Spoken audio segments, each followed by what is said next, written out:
कहानी की शुरुआत में पूरा साउथ कोरिया जॉम्बी वायरस की चपेट में आ चुका होता है। लोग एक दूसरे को काटकर जॉम्बी बन रहे होते हैं और जो बचे हुए इंसान हैं वे अपनी जान बचाने के लिए इधर उधर भाग रहे होते हैं। इसी दौरान हमें जंग नाम का एक आर्मी ऑफिसर दिखाई देता है जो अपनी बहन और उसके परिवार को सुरक्षित जगह पहुंचाने की कोशिश कर रहा होता है। रास्ते में एक आदमी अपनी पत्नी और छोटी बेटी के साथ उनसे मदद मांगता है, लेकिन उसके कपड़ों पर खून देखकर जंग को शक हो जाता है कि कहीं वह संक्रमित तो नहीं, इसलिए वह उन्हें अपने साथ ले जाने से मना कर देता है और आगे बढ़ जाता है। कुछ देर बाद जंग और उसका परिवार एक बड़े जहाज तक पहुंच जाते हैं। वहां पहले से ही हजारों लोग जमा होते हैं क्योंकि यह देश छोड़ने वाला आखिरी जहाज होता है। बड़ी मुश्किल से सभी लोग जहाज में सवार हो जाते हैं और उम्मीद करते हैं कि अब वे सुरक्षित जगह पहुंच जाएंगे, लेकिन तभी जंग को एक हैरान कर देने वाली बात पता चलती है। एक आदमी उसे बताता है कि जहाज जापान नहीं जा रहा बल्कि उसका रास्ता बदलकर हांगकांग की तरफ कर दिया गया है। यह सुनकर जंग तुरंत कप्तान से बात करने निकल पड़ता है। दूसरी तरफ जहाज में मौजूद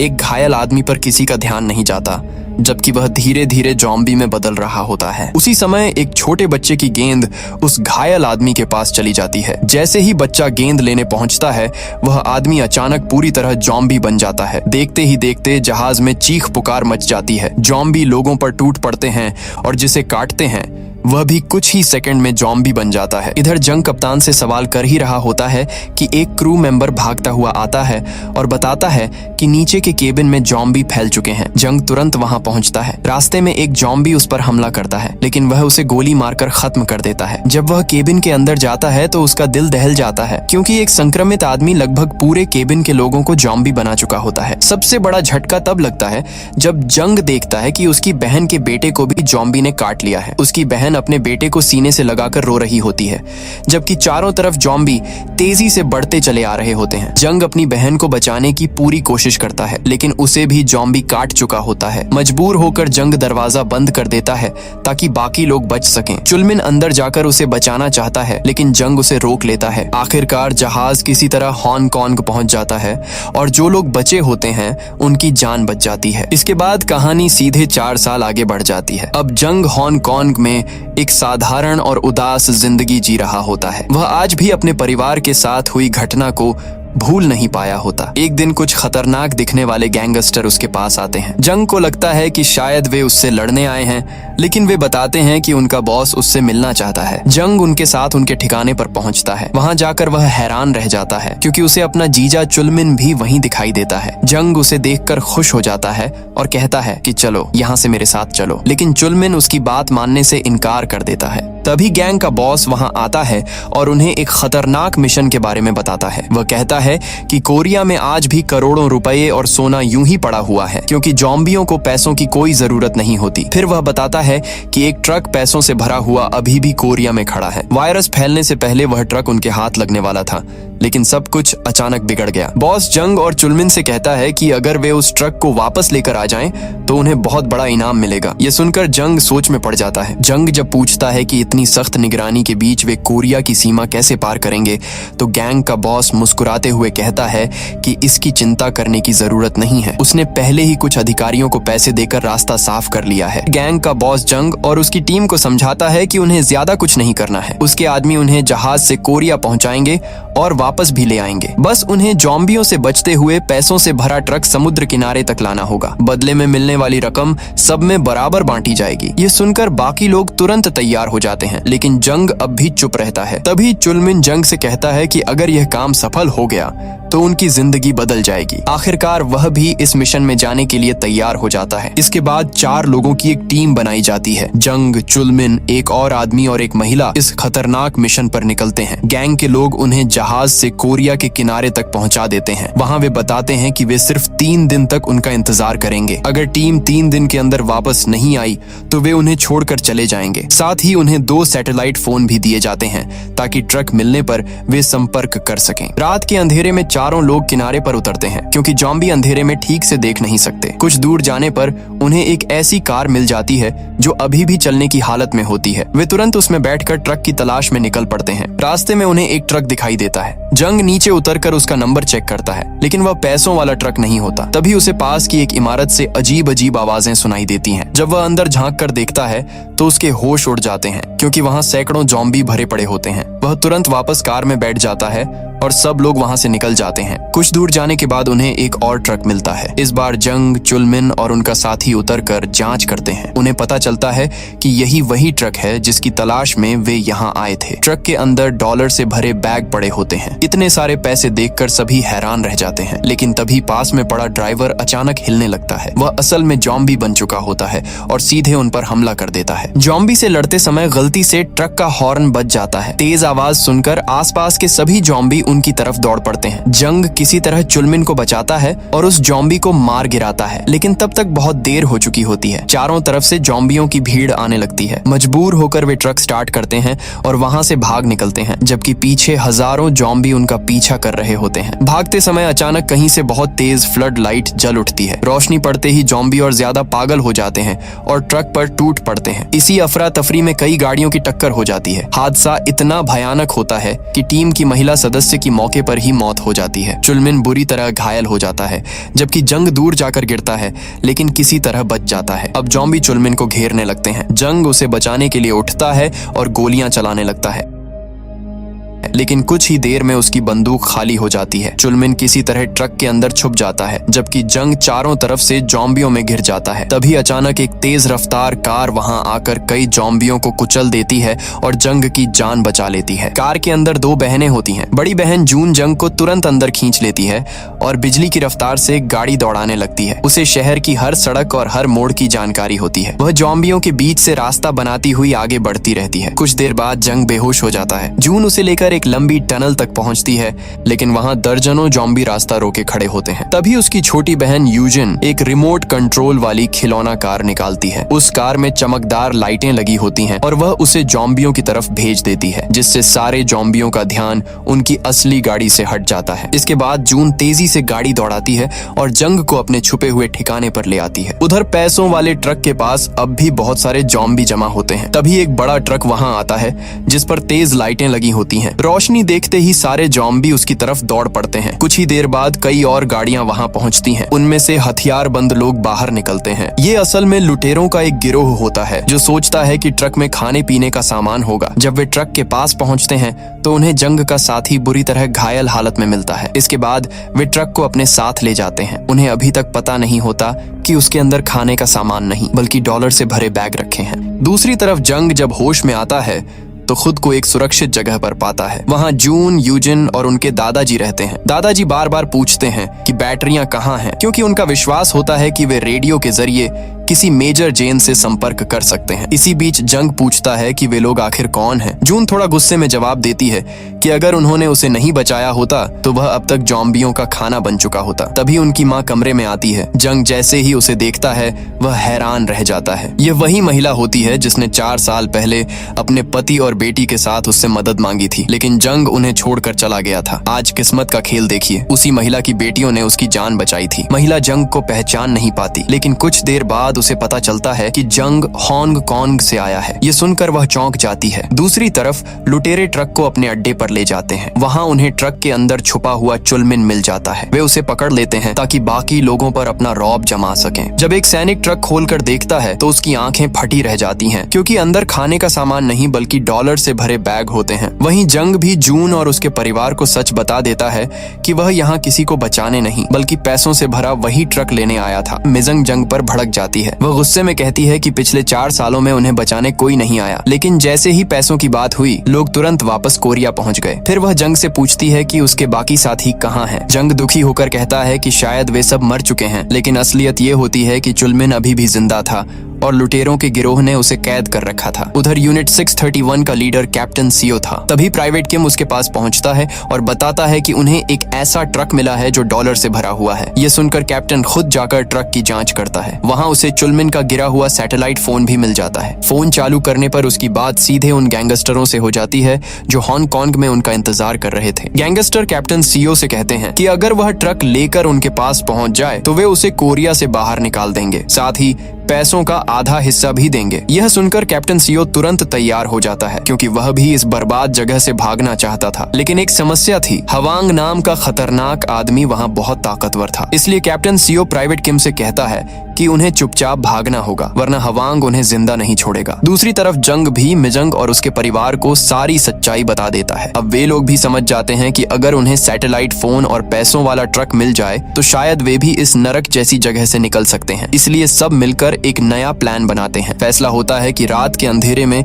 यूनिट्स के ठिकाने पर जाकर ट्रक और फोन चुरा लिया जाएगा। इसी दौरान चुलमिन और बाकी कैदियों को एक बड़े एरिना जैसी जगह पर ले जाया जाता है। वहाँ मौजूद लोग उनका मजाक उड़ाते हैं और उनके साथ खेल की तरह व्यवहार करते हैं। जल्द ही पता चलता है कि इन कैदियों को जॉम्बियों के सामने फेंका जाने वाला है, जहां उन पर जॉम्बियों का झुंड छोड़ दिया जाता है। बेचारे अपनी जान बचाने के लिए इधर उधर भागने लगते हैं। ऊपर बैठे लोग इस खतरनाक खेल का मजा ले रहे होते हैं। कुछ देर बाद समय पूरा हो जाता है और तेज रोशनी जलाई जाती है। जॉम्बी रोशनी की तरफ भागते हैं, जिसके बाद उन्हें फिर से बंद कर दिया जाता है। किसी तरह चुलमिन और बाकी कैदी उस राउंड से बच जाते हैं। दूसरी तरफ जून और यूजिन अपने दादाजी को बताते हैं कि वे आज रात यहाँ से निकलने वाले हैं, लेकिन दादाजी अब भी उम्मीद नहीं छोड़ते। वे कहते हैं कि उन्होंने मेजर जेन से संपर्क कर लिया है और जल्द ही एक रेस्क्यू टीम आने वाली है। जून को यह बात सिर्फ एक सपना लगती है, क्योंकि 4 साल से कोई मदद नहीं आई थी। फिर भी वह अपने दादाजी की भावनाओं का सम्मान करती है। इसी बीच जून जंग के घाव पर दवा लगा रही होती है। जंग उससे पूछता है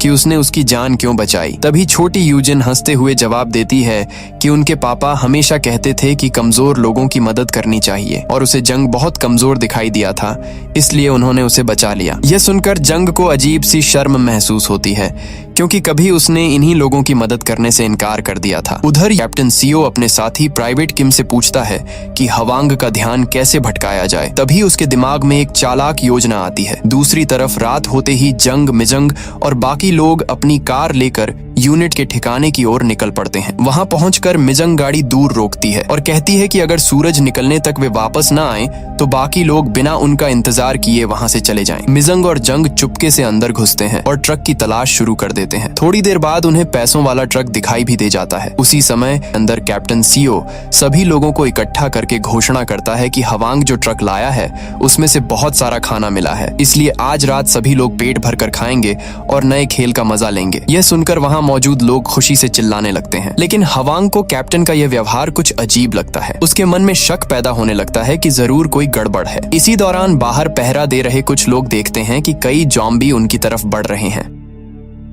वे सोचते हैं कि यह कोई बड़ी बात नहीं है और खुद ही संभाल लेंगे, इसलिए अंदर किसी को खबर नहीं देते। थोड़ी देर बाद हवांग सीधे कैप्टन सीओ के कमरे में पहुंच जाता है। वह उसकी आंखों में देखते हुए पूछता है कि आज वह इतना अलग क्यों बर्ताव कर रहा है। कैप्टन सीओ घबराहट छुपाने की कोशिश करता है और कहता है कि ऐसी कोई बात नहीं है। फिर वह हवांग की तारीफ करते हुए कहता है कि ट्रक लाकर उसने बहुत बड़ा काम किया है, लेकिन हवांग को उसकी बातों पर बिल्कुल भरोसा नहीं होता। कैप्टन सीओ इतना डर चुका होता है कि वह हवांग को रास्ते से हटाने का फैसला कर लेता है। वह छुपकर अपनी बंदूक में गोलियां भरने ही वाला होता है कि तभी प्राइवेट किम वहां आ जाता है। हवांग उसे देखकर कमरे से बाहर निकल जाता है। इसके बाद प्राइवेट किम कैप्टन से कहता है कि सारी तैयारी पूरी हो चुकी है और अब उन्हें यहाँ से निकल जाना चाहिए, लेकिन कैप्टन कहता है कि वह थोड़ी देर में आएगा और किम को पहले जाने के लिए कह देता है। उधर मिजंग और जंग चुपके से ट्रक तक पहुंच जाते हैं। वे दोनों ट्रक के अंदर सैटेलाइट फोन ढूंढने लगते हैं ताकि गैंगस्टरों से संपर्क कर सकें, लेकिन जब उन्हें फोन मिलता है तो वह टूटा हुआ होता है। तभी वहां प्राइवेट किम पहुंच जाता है। दोनों तुरंत छुप जाते हैं, लेकिन बाद में उससे बात करने पर किम सारी सच्चाई बता देता है। वह कहता है कि कैप्टन सीओ ने इसी फोन से बाहर के लोगों से संपर्क किया था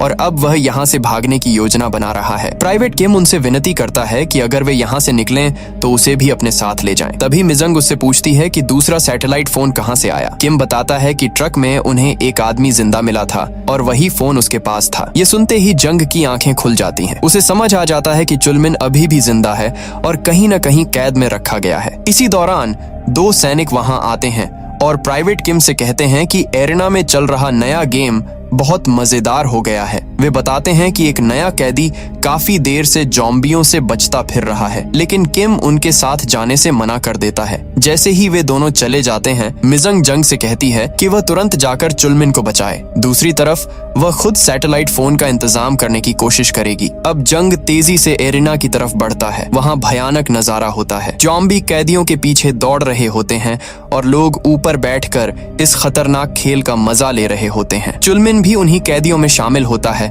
और किसी तरह अपनी जान बचाने की कोशिश कर रहा होता है। उसी समय कैप्टन सीओ भी ट्रक के पास पहुंच जाता है, लेकिन जैसे ही उसे कुछ गड़बड़ महसूस होती है, वह घबरा जाता है। बिना कुछ सोचे समझे वह गोलियां चलाना शुरू कर देता है। अचानक शांत माहौल गोलियों की आवाज से गूंज उठता है। मिजंग सही मौके का इंतजार करती है। जैसे ही कैप्टन सीओ उसके पास आता है, वह उसे जोरदार टक्कर मारकर नीचे गिरा देती है। फिर उसके हाथ से सैटेलाइट फोन छीन लेती है और उसे बेहोश कर देती है। अब उनके पास बाहर की दुनिया से संपर्क करने का एकमात्र जरिया आ चुका था। उधर जंग यूनिट से अंदर घुस जाता है। वह रास्ते में कई गार्ड्स को मार गिराता है और सीधे एरिना तक पहुंच जाता है। वहां चुलमिन अब भी ज़ॉम्बियों से अपनी जान बचाने की कोशिश कर रहा होता है। जंग समय रहते पहुंच जाता है और उसे बचा लेता है, लेकिन वहां मौजूद लोग उन्हें देख लेते हैं और तुरंत बंदूकें निकाल लेते हैं। जंग समझ जाता है कि सीधी लड़ाई जीतना मुश्किल है, इसलिए वह स्मोक ग्रेनेड फेंक देता है। कुछ ही सेकंड में पूरा इलाका धुएं से भर जाता है। धुआं और चमकती रोशनी देखकर ज़ॉम्बी भी एरिना से बाहर निकल आते हैं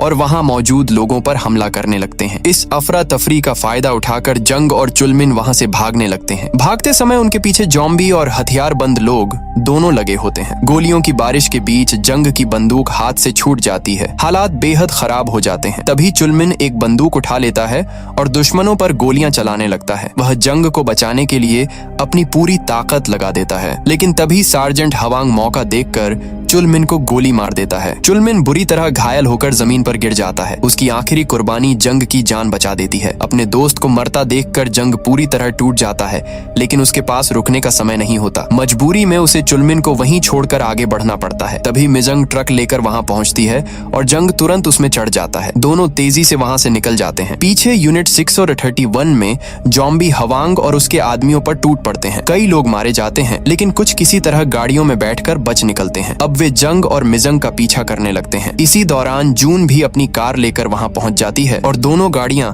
इंडियन पोर्ट की तरफ दौड़ने लगती हैं। ऐसा लगता है कि शायद अब वे बच जाएंगे, लेकिन तभी हवांग अपने आदमियों को हेडलाइट्स चालू करने का आदेश देता है। जैसे ही तेज रोशनी चारों तरफ फैलती है, आसपास मौजूद हजारों ज़ॉम्बियों का ध्यान ट्रक और जून की कार की तरफ चला जाता है। देखते ही देखते ज़ॉम्बियों का सैलाब उनकी ओर दौड़ पड़ता है। यह खतरनाक नजारा देखकर जंग तुरंत ट्रक से बाहर निकलता है और अपनी बंदूक से हवांग की गाड़ियों की हेडलाइट्स पर निशाना लगाने लगता है। उसका मकसद ज़ॉम्बियों का ध्यान रोशनी से हटाना होता है। तभी एक दूसरी गाड़ी ट्रक के बराबर आकर उसे जोर जोर से टक्कर मारने लगती है। हालात तेजी से बिगड़ने लगते हैं। जून समझ जाती है कि अगर उसने कुछ नहीं किया तो सब खत्म हो जाएगा। वह अपनी कार सीधे ज़ॉम्बियों की भीड़ में घुसा देती है और रास्ता रोक देती है। उसकी वजह से पीछा कर रही गाड़ी ज़ॉम्बियों से टकरा जाती है और रुक जाती है। इस मौके का फायदा उठाकर मिजंग ट्रक को वहां से निकाल लेती है। कुछ दूर जाने पर जंग को वही इमारत दिखाई देती है जिसमें उसने पहले हजारों ज़ॉम्बियों को देखा था। वह तुरंत इमारत की खिड़कियों पर गोलियां चलाता है। जैसे ही हवांग और उसके आदमी उस जगह पहुंचते हैं,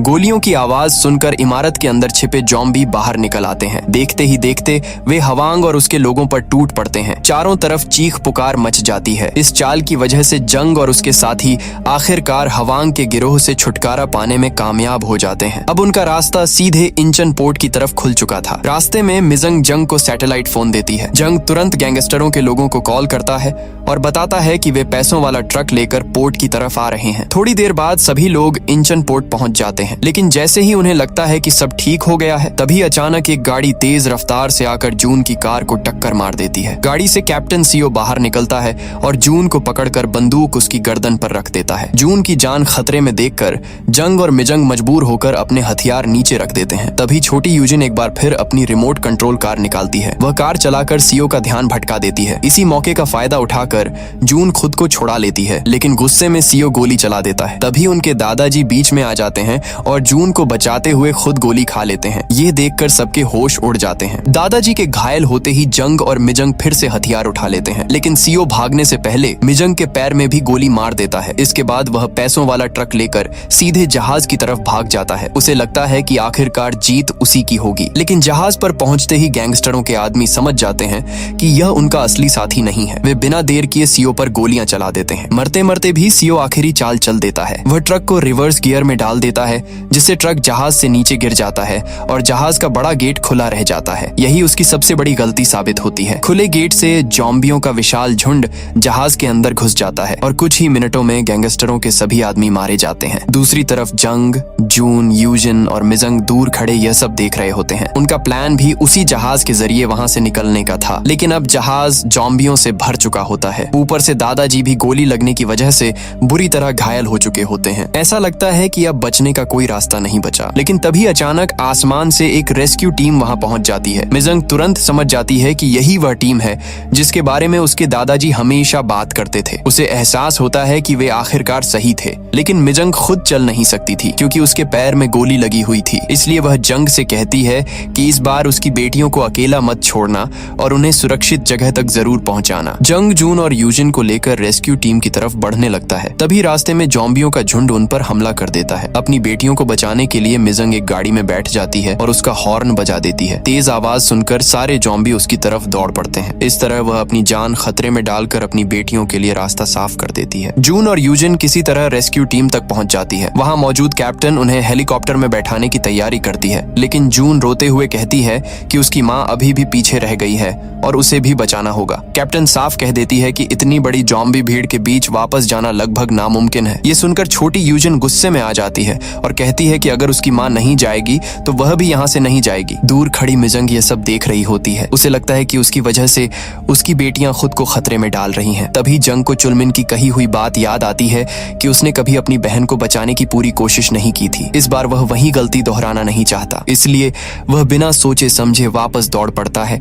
और मिजंग को बचाने का फैसला करता है। जंग जॉम्बियों पर गोलियां चलाते हुए रास्ता बनाता है। दूसरी तरफ मिजंग भी हार नहीं मानती और लगातार फायर करती रहती है। दोनों मिलकर किसी तरह जॉम्बियों से बच निकलते हैं। जब जून और यूजिन अपनी माँ को सुरक्षित वापस आते देखती हैं, तो दौड़कर उसे गले लगा लेती हैं। यह पल पूरे परिवार के लिए बेहद भावुक होता है। आखिरकार रेस्क्यू टीम सभी को हेलीकॉप्टर में बैठाकर वहां से निकाल लेती है। कई सालों तक जॉम्बियों के बीच फंसे रहने के बाद यह परिवार आखिर सुरक्षित दुनिया की तरफ लौट जाता है। जंग भी अपने पुराने गुनाहों और पछतावों से बाहर निकलने का मौका पा जाता है। इसी के साथ यह रोमांचक और भावुक कहानी खत्म हो जाती है, जहां आखिर में इंसानियत, हिम्मत और परिवार का प्यार जीत जाता है।